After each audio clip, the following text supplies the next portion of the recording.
Ei tämä parempi oikeastaan voi olla.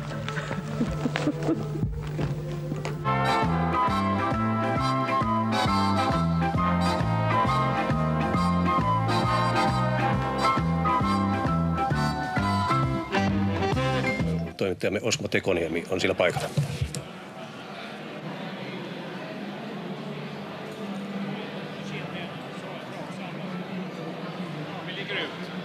Joten monet amerikkalaiset tietävät omasta takaa, kuinka heikkoon kuntoon flunssa voi uhrinsa viedä.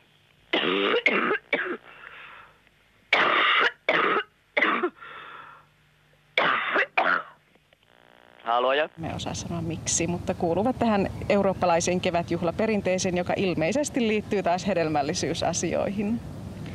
Ja tuota hedelmällisyyttä on täällä Seurasaaressa vaalittu monella tavalla muutenkin kuin hääparin naimatouhuja katsellessa. Anteeksi, nyt menee. Työtuomioistuin on tuominnut Suomen Palomiesliiton 6 jäsenyhdistystä sakkoihin työrahavelvoitteen rikkomisesta. Viime viikon aikana Saksassa on tehty useita polttopulloiskuja, muun muassa turkkilaisia moskeijoita ja liikeyrityksiä vastaan.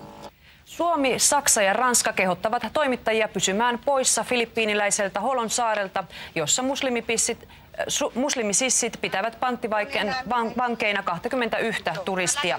Japanin pääministeri anteeksi nyt meni ihan väärin, Morihito Hosokawa. Meillä on nyt puhelimessa ulkopolitiikan asiantuntija, kokenut diplomaatti, ministeri Jaakko Iloliemi. Tiedätkö muuten, mitä turkulaiset kaipaavat hirveästi? Mulkukkaa.